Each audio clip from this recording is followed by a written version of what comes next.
is Mr. Bart Marcois. He speaks Arabic fluently. He's not a CIA. Bismillah ar-Rahman ar-Rahim. Assalamu alaikum. Bart Marcois is a Korean diplomat, and he is, honestly, I was shocked with his fluency in Arabic. I don't see that many U.S. diplomats. They can barely speak English. So he's from the Fairfax Republican Committee or Republican Party, and I'll leave the ground for him. Thank you. Thank you. My name is Bart Marcois. In the tradition of Arabic, you usually call a man by, you call him Abu by his eldest child. I am Abu al-Bulbul. Al-Bulbul was the one who sang the national anthem here tonight. I was looking for her. I don't see her. Oh, there she is. Where's the Bulbul? There's the Bulbul. Finally, you can't sing on a full stomach, so she's finally getting something to eat. She has lived in Jordan, Tunisia, Yemen, and Kuwait. So she is a real... And Egypt. And Egypt. I forgot Egypt. That's right. She did that as a child and Egypt as an adult. I want to tell you a little bit. Everybody here, some of you have been here. Your families have been Americans longer than my family has been American. My grandparents, one set of grandparents came over from Germany, another set came over from Greece. And my grandmother met my grandfather because she was German, and when she walked home from school during World War I, there were little Irish boys that threw rocks at her because she was a German. And she would stop in a candy store on her way home and wait for her big brother to get out of school, and he would walk her through that neighborhood. Well, the owner of that candy store was a Greek man who saw this beautiful girl come in every afternoon, and after a while they started talking to each other, and within a few years they fell in love and they got married, and that's how my family came to be. So even the hatred of war can produce a love story and a real American success story. You are the American success stories. You are the pioneers that your children and your grandchildren will talk about and say, my parents came to this country and they built this country and they did this. The Republican Party is the natural home for your communities. I won't read it, I'll tell you from memory something I just learned today. I have a friend whose son came home from school, and he was talking about the information sheet he had to fill out for his teacher. The teacher said, what is your name? What are your preferred pronouns?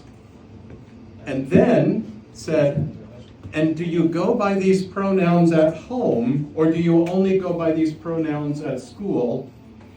Is it okay for me to tell your parents that you use different pronouns at school than you do at home? And wait for it.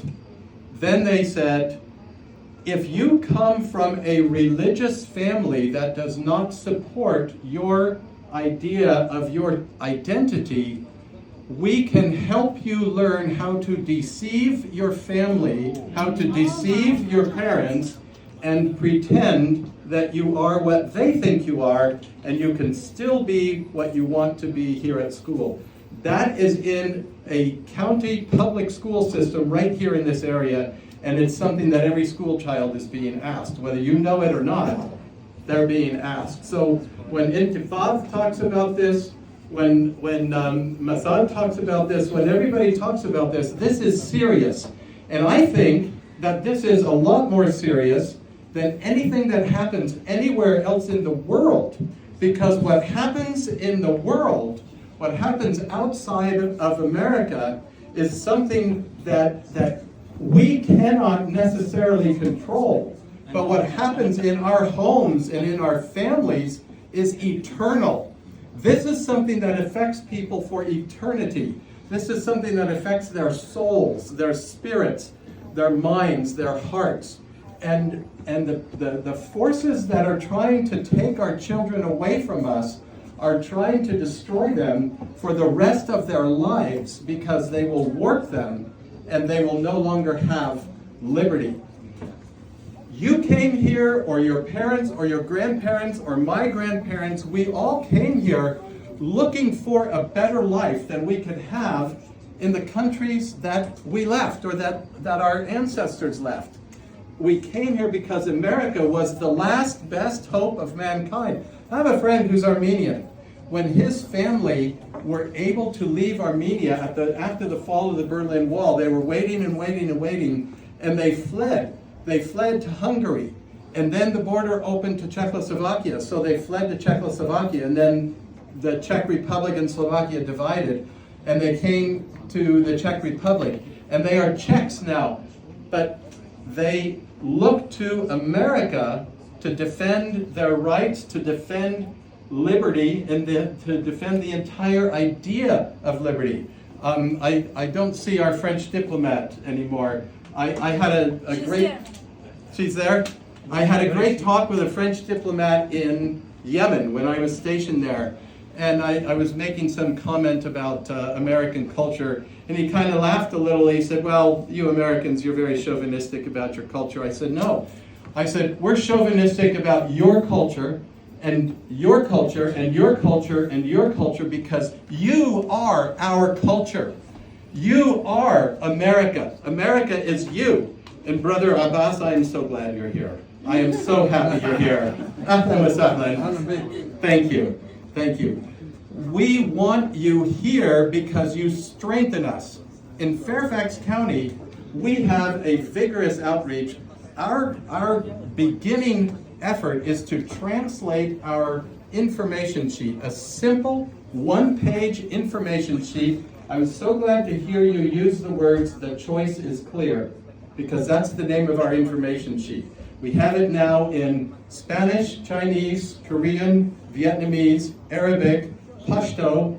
We're working on Dari, and we are working on Lao, and on Farsi. So we expect to have that, and we are doing this not just for this election, but forever.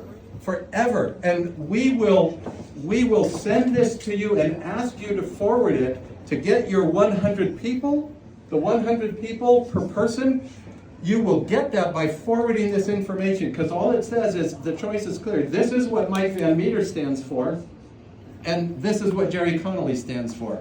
This is what Don Beyer stands for. This is what Jerry Torres stands for. And it will help you explain to people in their own language. Yes, they speak English and they understand English just fine. But it's a sign of respect. It's a sign of our respect that we took the effort to translate this into your language. If you go to Fairfax GOP/outreach, you'll find all of them printed there. I want you to understand how much I love being here with you, how much I love each of you as my brothers and sisters. I will come to your mosques. Rosie, who's actually the boss of the whole outfit here, she's she and I are here representing Katie Gorka, who is the chair of the... Big clap for Rosie. Big clap for Rosie. Amazing work. I gave up on the Republican Party of Fairfax years ago, and then 2 or 3 years ago, I got a call from somebody who said, will you just do this little bit? There's this lady named Rosie, she's trying to do things. And I thought, yeah. And I did something. And then little by little, I heard more about Rosie and more about Rosie and more about Rosie. And finally, I met Rosie. And Rosie was very sneaky, she was very nice to me, and she paid attention to me, and she listened to me, and then suddenly asked me to be the district chairman for Braddock. I think she was planning it all along. I am so grateful that she did, because I am glad to be here. We went a year and a half ago, almost 2 years ago, we went to meet with the Islamic leadership in Northern Virginia. And we said, we will go anywhere, we will meet with anyone. We set up appointment after appointment after appointment after appointment for candidates to come and speak at mosques, at community centers, everywhere. And you know what happened? After October 7th, the Democrats canceled every single one of their appointments at your community centers, and then we were told if the Democrats aren't coming, we won't let your candidates come either. So don't tell me that we're not reaching out. It's the leadership of the so-called leadership of these communities that will hold you out to sort of tease us to see what we'll do, but they will not let us come and speak to you. We will come and speak to anybody, anywhere, anytime. And we beg you to invite us. Mike Van Meter will come and speak at any mosque, at any gurdwara, at any temple, at any church, at any community center. Rosie and I will come, Katie will come, Jerry Torres will come. We will come. Invite us and we will come. We will listen. We won't just come and speak. We will listen. And I wanted to follow up with you on the idea of the advertising. We have a vigorous program here. We've been trying to put together a forum on American liberty, and we've been told, listen, you got to come up with $800 for this paper and $2,000 for that one and $1,500 for that one to put ads in so that the papers will give us coverage of the forum. We will do that. But poor Mike is funding all of this out of his pocket, and he's a retired FBI agent. They don't have any money. I don't have any money. They don't have any money. No money. So please, let us come and speak to you. We are eager to speak to you. We want to speak to you. We want to get to know you. Thank you, Bart. Because like Tom said, the future of the Republican Party is this. Thank you. Yes. Thank you. Thank you so much, Bart.